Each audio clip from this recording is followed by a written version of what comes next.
Welcome to the Fort Polk Podcast, your source for information on all the activities, programs, and services available at Fort Polk. Today, we are speaking with the Army Community Services Financial Readiness Program, or FRP. The program is designed to offer free education, counseling, and support services to members of the military community, including active duty soldiers, retirees, survivors, and family members, as well as Department of the Army or DA civilians. ACS's financial readiness staff can provide assistance with budgeting, investing for the future, and living within your means. So stay tuned to hear more about the Financial Readiness Program, which is helping our community become better informed and financially strong. Let's get started.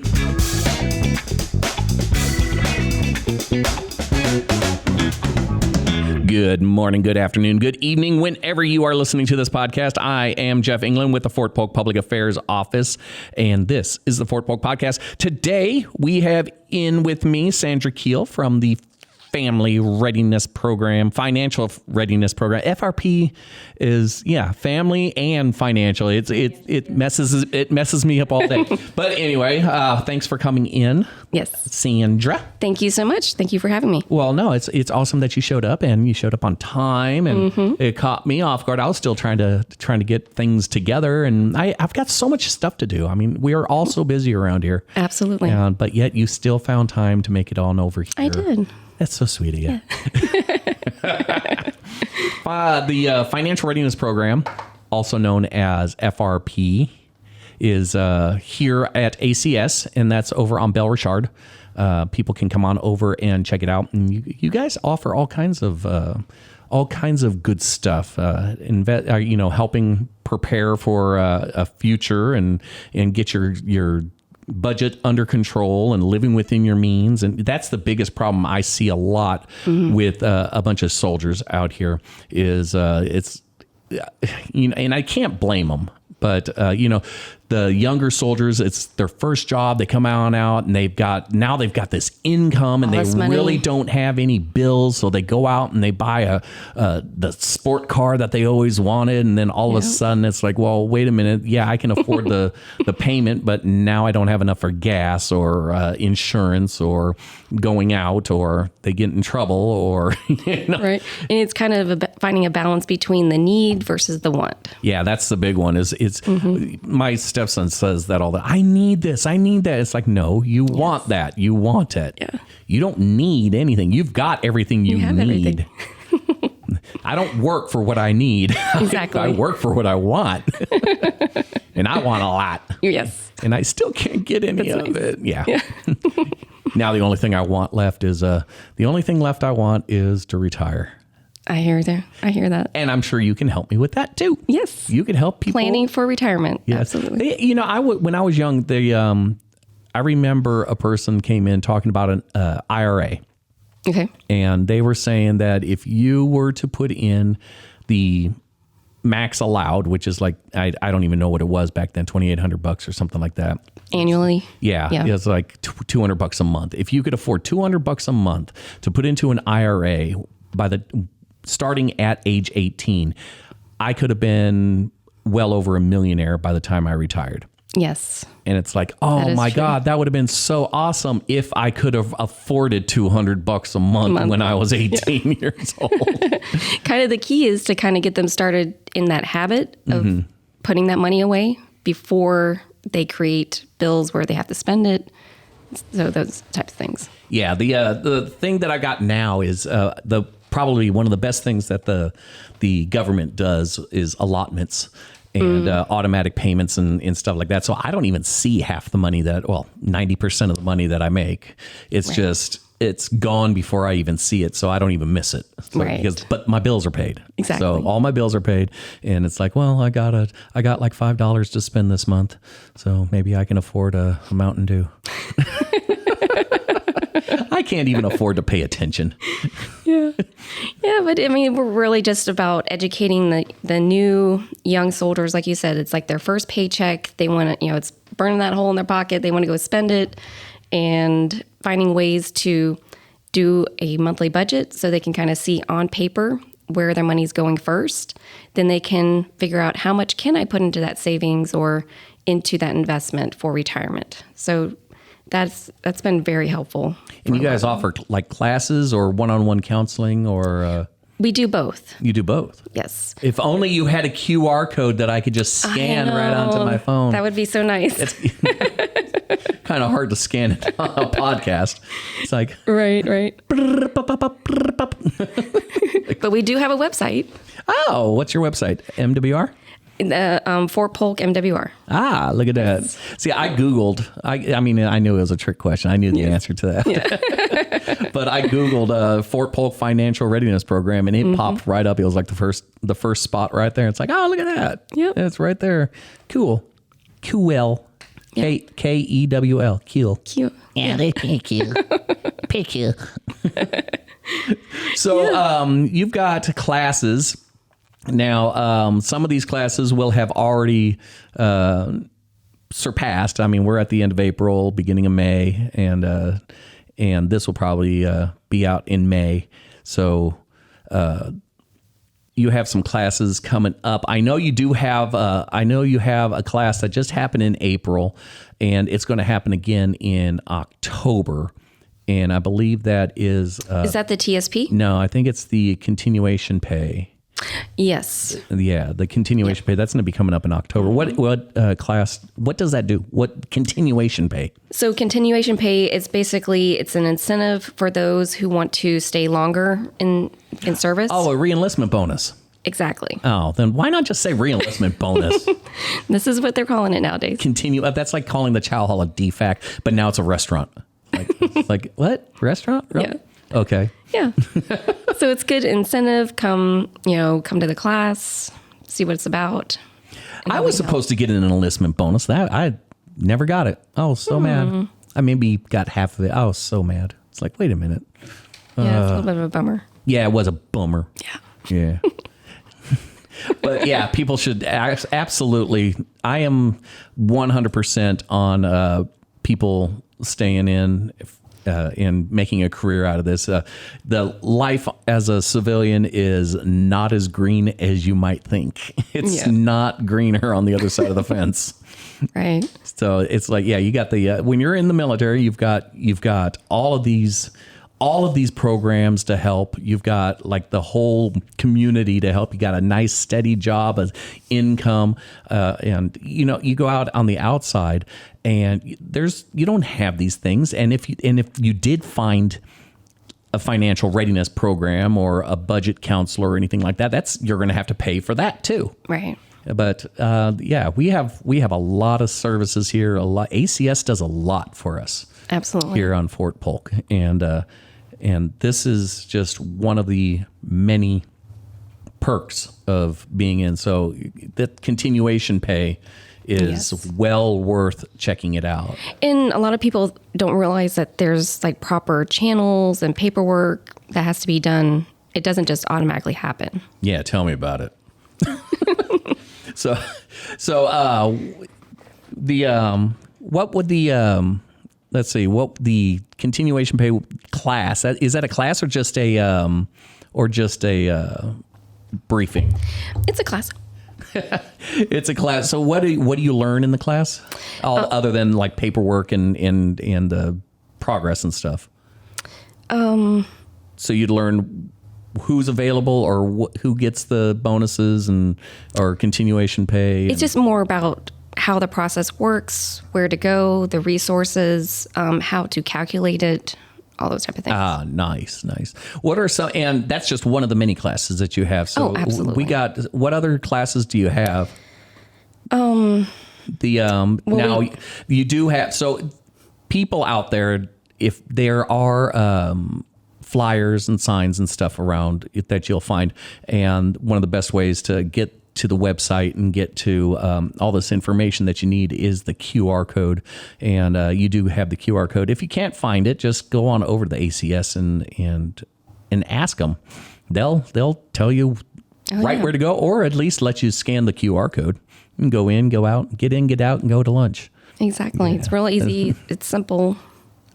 So you have some of the financial readiness classes. What classes do we have coming up? Let's see. We have like investing, TSP, car buying, setting goals, home buying, insurance. Now, I hope for the car buying that you go through the whole little quad chart that the salespeople around here really like to throw at us, because that can really put one over on you. I've heard some really bad stories. It's like, okay, here's the quad chart. Can you afford $200 a month? Yeah. It's like, okay, so we're going to trade your car in and give you $5,000 for that, and then we'll get you $200 a month for 72 months. And yeah, all of a sudden you're buying a Yugo for like $15,000. Like, Right.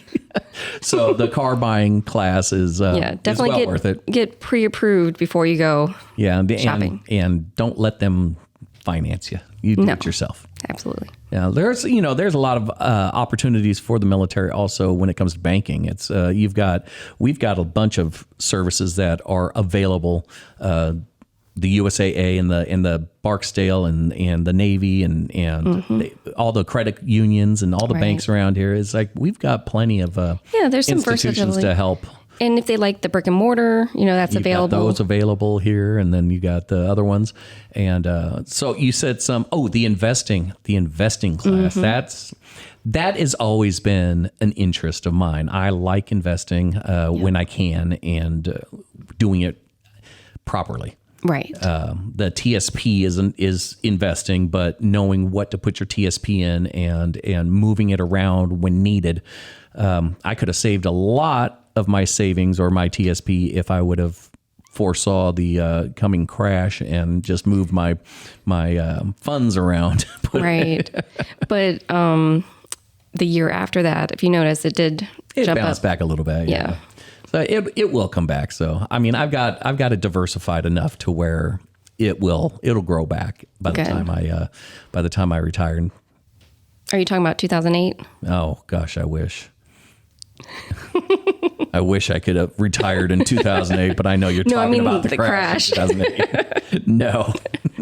No, actually back then was 2000 between 2006 and 2008 was actually a good time for me, because I was able to get in on the tail end of the real estate bubble. And was able to purchase a house with no money down, and nice. Now I can rent it out and stuff like that. And I've had it since, and it's pretty cool. That's awesome. So yeah. So if anyone's looking for, no, I'm just kidding. No, but I mean, even with like the VA loans, house, home buying, Yeah, the VA loan. It's a lot of people don't realize that you actually need a letter from the VA saying that you are eligible, and then you need to get qualified for it. And I mean, it's easy to get qualified, but you need to have all of this before you go in and get your VA loan. Right. And then they usually kind of help walk you through it. Yeah, they help you through it and stuff like that. And I'm sure FRP could help out too. Absolutely. That's plugging the program. FRP right there. FRP. So, and the investment classes, what kind of what do you teach in the investment classes? Just the understanding of like stocks versus bonds, long term. If you want to do like a high yield savings, just finding other avenues and other ways to generate wealth. Ooh, get rich quick. Yeah, well, no, it's not never. really quick. I wish. No, I've been dealing with options a lot. Yeah. And options are a tricky thing, because not only do they have intrinsic value, but they also have degrading value also. Right. So, I mean, the more you hold on to a option, the less valuable it gets. So that's a big tricky thing. But absolutely, day traders, swing traders, those are. I think those are a little more labor intense than long-term trading and investing. Right. So there's a difference between trading and investing. Right. At least in my opinion. In just understanding that money is not liquid. Like it's locked away for a period of time. And the only good thing about that is that you don't get taxed on it until you pull the cash out. And it's like, oh. Another really big one that I find a lot of people benefit from is like using credit wisely, like understanding APR. Did you know that there's a difference between a percentage rate and an APR? I have not heard that. There is. They are slightly different. But it's a nominal amount, though. It's not that much, but it's the difference between the given percentage rate of a loan and the annual percentage rate.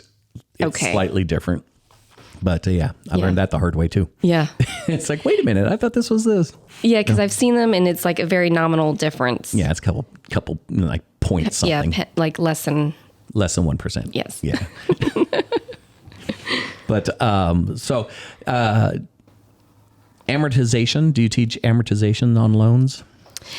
The first thing we have to teach is what it means. Right. Right. That's the monthly breakdown on a loan. So you get in there and it's like, okay, I'm going to be paying this much in interest, this much in principal, this much in escrow. Escrow for people that don't have escrow is an extra little savings account that you build up to for your taxes, for the bank or the loan holder to pay off the taxes and the insurance. That way they know that you are not going to lose that property to absolutely back taxes and stuff, because they have a lot of invested in it also. So, but also the other good thing about if you are around here and you're renting, that might be good for the landlords, but it's not necessarily great for you because you're paying all this money into rent and none of it's tax deductible. So if you were to get a mortgage and purchase a house, then all of that tax is tax deductible. You're talking about the tenant. Yep. The tenant doesn't benefit from paying rent. Correct. Yeah. The owner, the mortgage holder, gets the benefit. Yes. Yes. So if you have the ability, which military people do, have the ability to get a house or purchase a house instead of renting it, that way you have your house, you have a tax deduction, it's better in the long run. It really is. And, it really is. And if you're here for 2-3 years and 3 or 4 years, whatever, you have appreciation. Also, your house should go up in value. It's more likely to go up in value than it is down in value. Absolutely. And then turn around and sell it, and now you've got some money. You got everything. A little bit of profit. So I can work over with you. I can work. Come with you on over. And paying off bills. Do you guys off? I know you have classes on getting your bills paid off, and yes, through the Power Pay. The Power Payment. Yes. Yeah. Program, or it's a website. It's a website. See, I just tell people, can you afford an extra $25? Put that towards your account. Put that towards your lowest balance, and then pay that off. And then you take all of that money that you've been paying, since you aren't used to having it anyway, you have to pay off your bills. Take all of that, put it on another one, and it snowballs until you get everything paid off. Exactly. Yep. And it forecasts and projects it. Yep.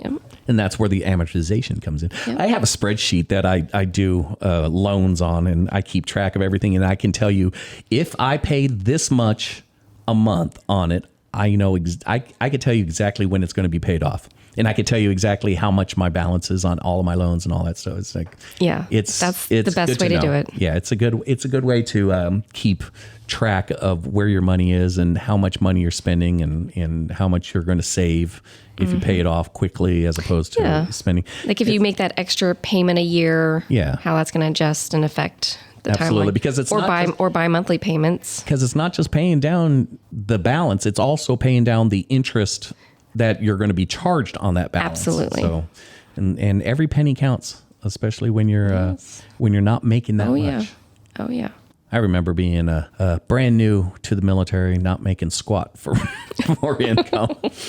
I went 2 weeks. I went like half a month with absolutely no money. I had I couldn't drive anywhere because I couldn't afford gas. Wow. It's like, so I sat in my room for 2 weeks, and it's like, okay. And then I learned my lesson. Don't gamble on the strip in Vegas on payday. especially with money you're not willing to lose. But I haven't done it since then. So you learned your lesson. Yes, I learned my lesson. That's good. I learned it That's well. That was a hard 2 weeks. What other classes we got? We got investing and we got TSP. Yes, TSP. And really the best part of that is just how we show how to maximize that TSP. Like you mentioned earlier about where you invest to get you to that projection of that million mark. Gosh, and beyond. I wish. That'd be great. Yes. I can tell you right now, I'm not going to make it putting in the minimum amount. No. No. And it's all part of just setting those goals. Yeah. And if you see it early enough, you can achieve it. Absolutely. Mm-hmm. And then you take all of that and then you go into your continuation pay class and then and then if you get that bonus, if you want to kind of bump that up a little bit. Absolutely. That's awesome. And then there's catch-up pay. There is. And then there's no mustard pay. Just ketchup pay. No mustard. No. Or relish. Have you ever had dill relish? No. Oh, that is so much better than sweet relish. Yeah. I love dill relish. I love dill pickles. Sounds good. Dill pickle. I want a pickle now. It is almost lunch, right? It's getting there. It's getting there. Sorry, my mind wanders. It's all good. It's all good. So we got the financial counseling that can help increase your credit score. You do help people read a credit score, right? And you help teach them that there's 3 different sources of the credit. Yeah, the bureaus. So we can print off the actual report, review it with them, kind of see what areas need to be, kind of tweaked a little bit. And we can kind of dive into that and help them build it up a lot better and get it. See, that's the thing that I learned a long time ago was no credit is worse than bad credit in certain areas. And so you want to build your credit up. Paying cash for everything is a good thing and paying it off. But if you can do it and pay with a credit and pay it off every month, that builds a good credit and that will help you get your house and get you the larger ticket items. And there are now ways where you can build your credit without getting a credit card. Oh yeah, there's debit cards and cryptocurrency and get rich. So you don't have to go into debt to build credit. Pyramid schemes and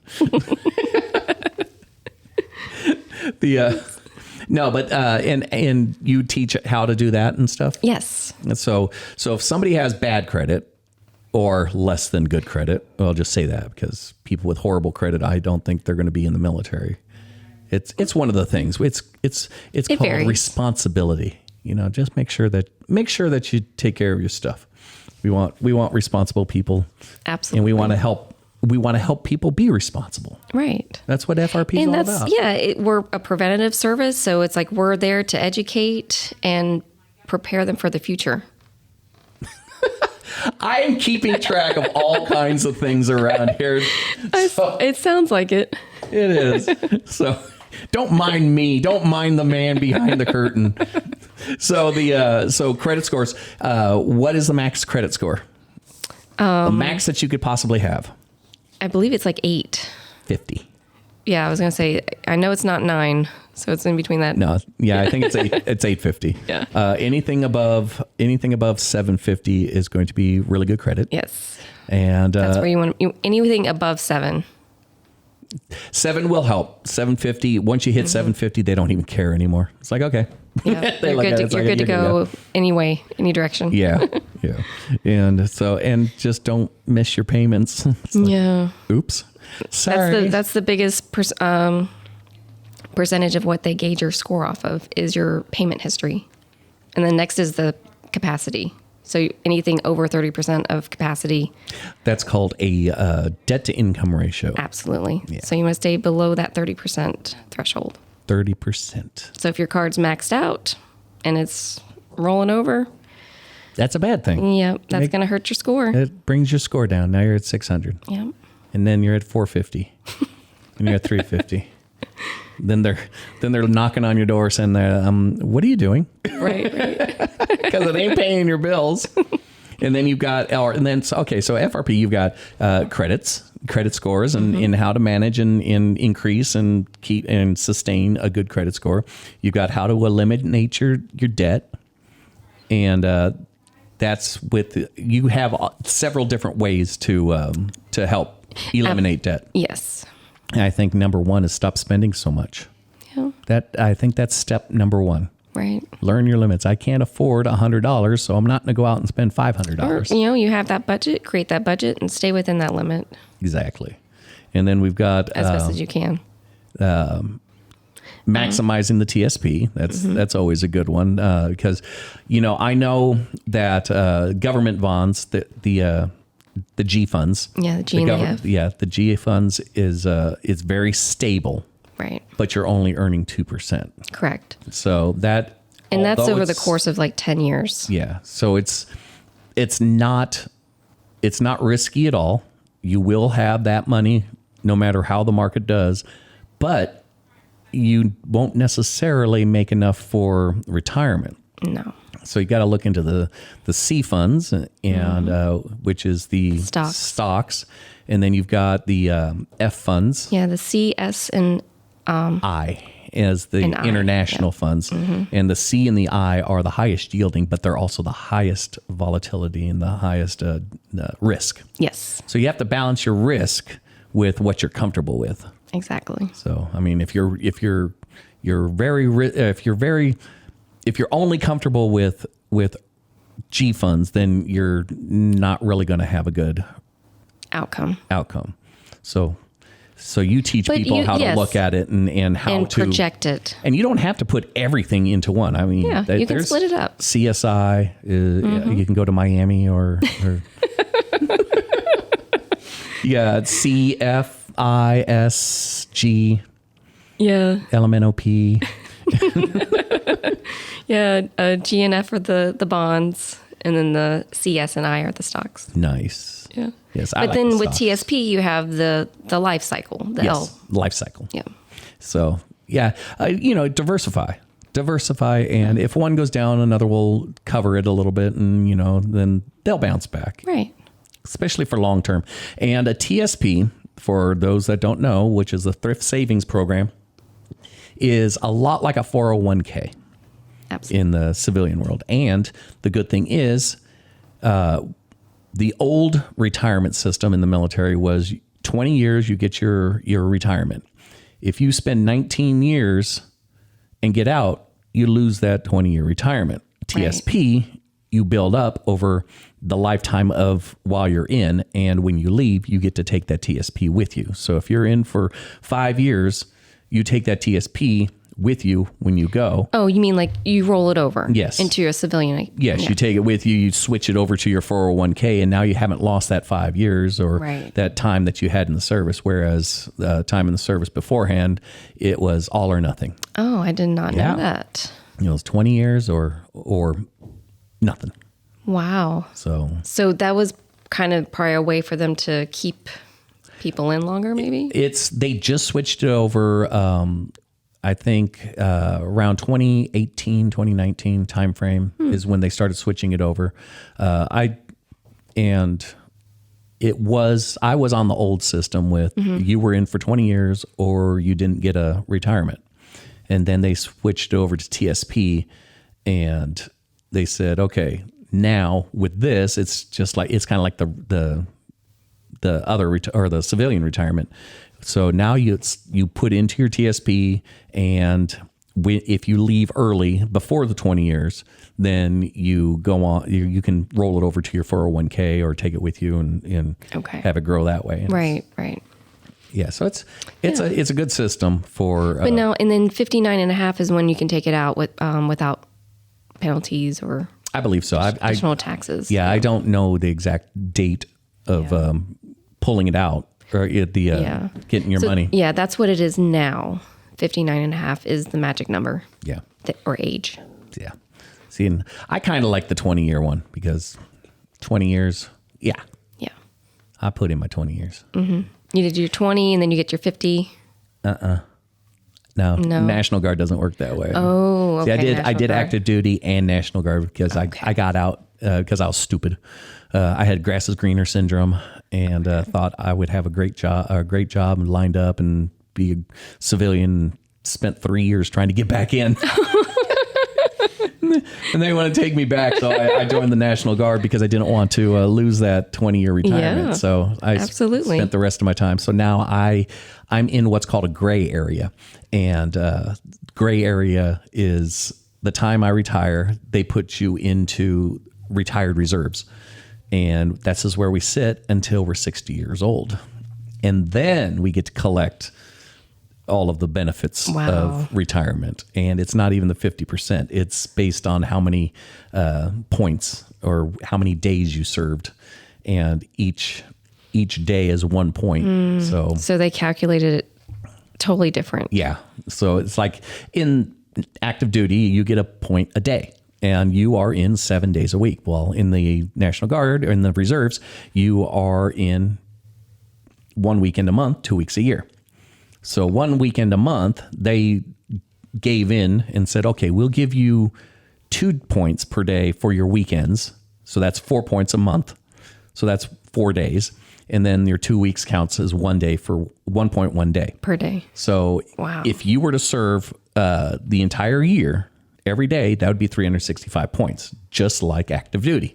Mm-hmm. So if you serve 20 years of National Guard on active or on every day, then you would have a retirement the same as active duty. Active duty. But you don't. So they calculate and they say, okay, if you were to get 50% at 20 years, you're 20 years, but you've only worked like a quarter of the days. You only get a quarter of the pay. So yeah. And you can't collect it until you're 60. So that's crazy. Yeah. Yeah. But we're not here to talk about the National Guard. But we do have other things like, you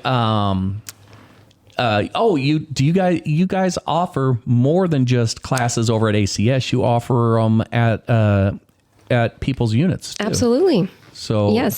So the commanders and the leaders and all that stuff can set up. We times. can come to them. Yes. Oh, how convenient! It is convenient. That's very convenient. Yes. And that's awesome.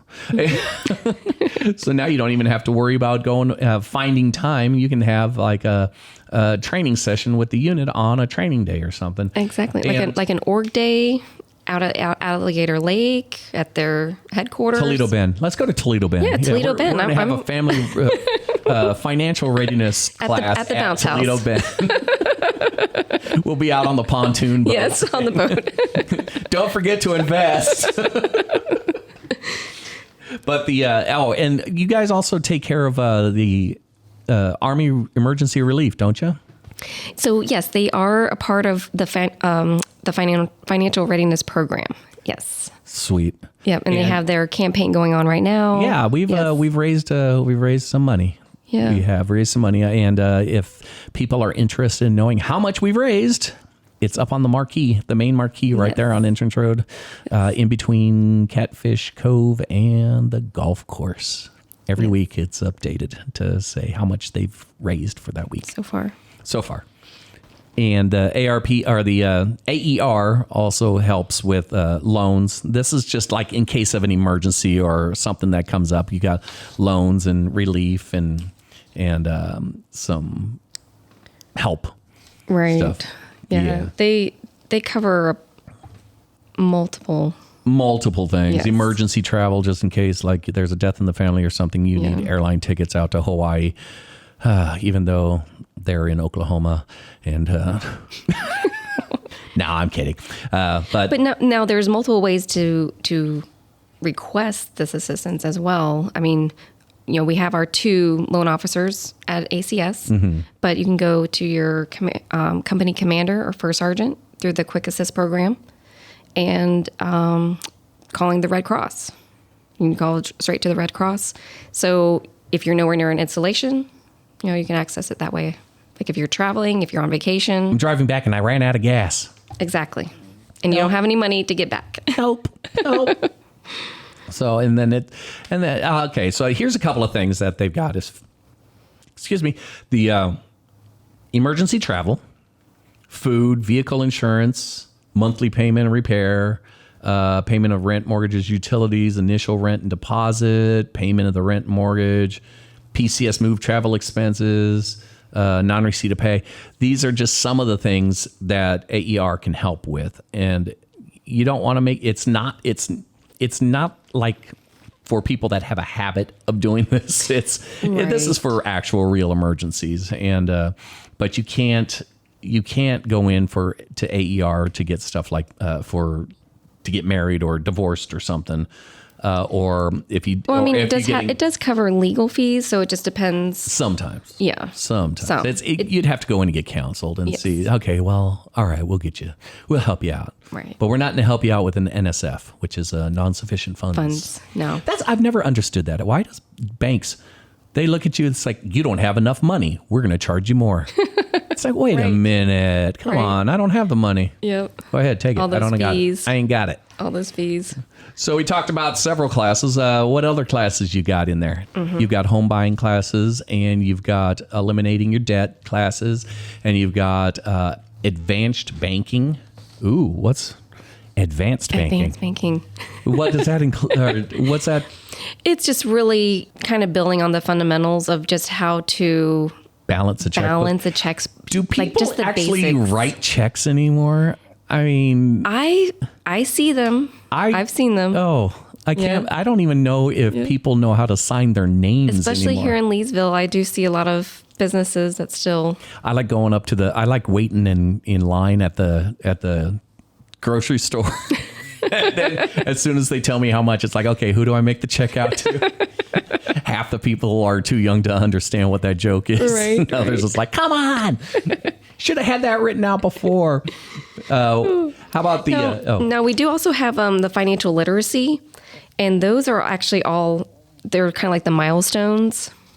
Milestones. And, yes, the milestone courses for like if you're PCSing, if you're having a new baby, if you get married, divorced, promotion, any of those. Ooh, promotion. Yes. I like getting promoted. Mm-hmm. I didn't get it very often, but it's nice to happen every once in a while.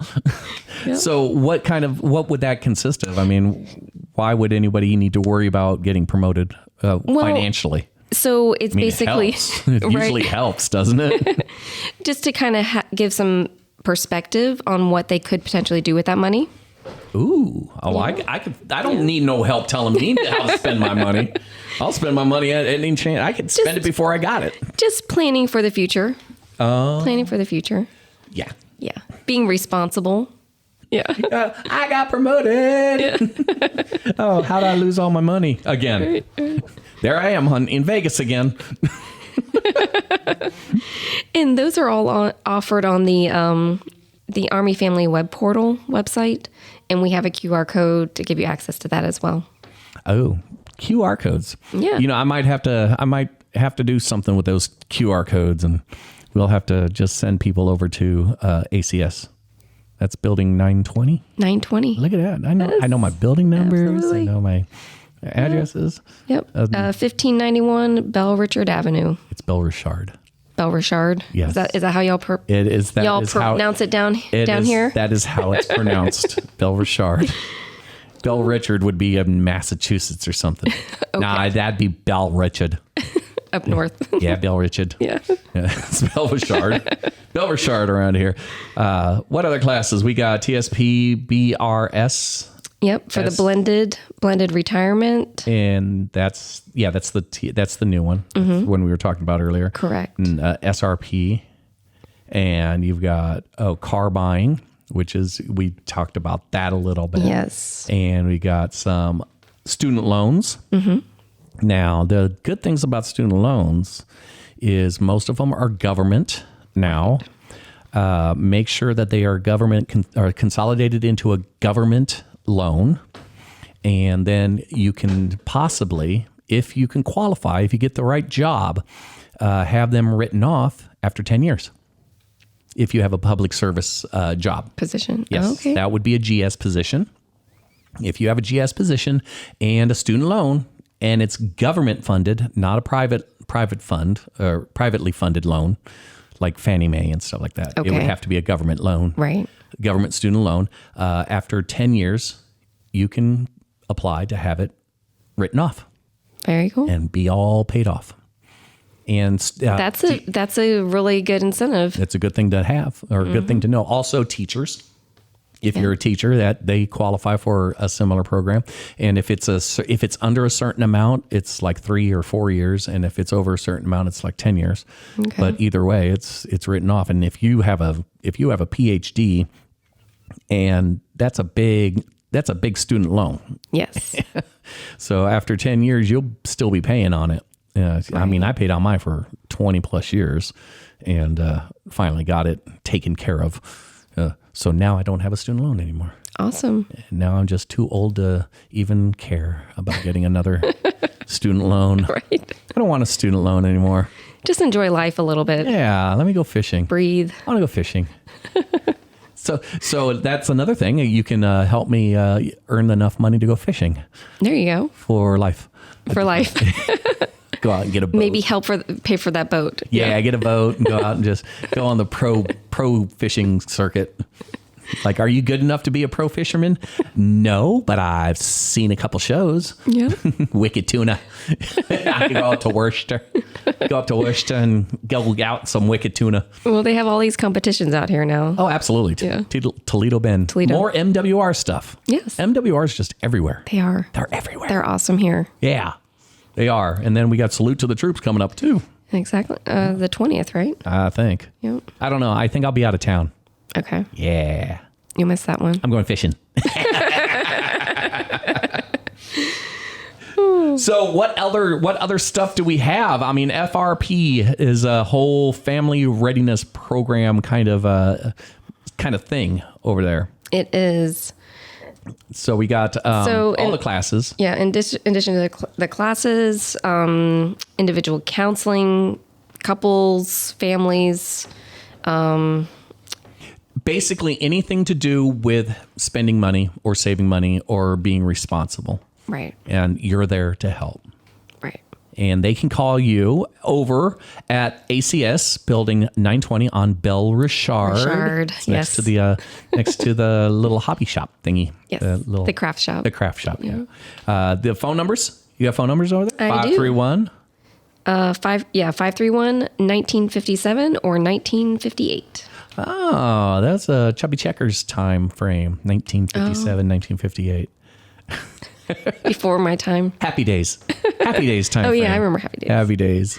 1958, 1957. Look at that. Yeah. Well, Sandra Keel, I appreciate you coming in from the from ACS, the Family Readiness Program, Financial Readiness Program. I always get FRP mixed up. Family Readiness and Financial Readiness. You guys got to come up with a new acronym or a new initial. Yeah. Because, MRP. Money Readiness. Money Readiness. Yeah, there we go. Now we got Yep. Family Readiness There and you go. Money Readiness. Financial Readiness Program, FRP, over at the ACS at Building 920. You can reach them at 531-1957. They've got QR codes you could scan and get to the website, or you could just Google Fort Polk Financial Readiness Program. Fort Polk Financial Readiness Program. And They'll find us. They'll find you. If not, give us a call here. I'll point you in the right direction. Thank you, Sandra Keel. I appreciate you coming in. And I'm Jeff England. This has been the Fort Polk Podcast, and we'll be listening at you later.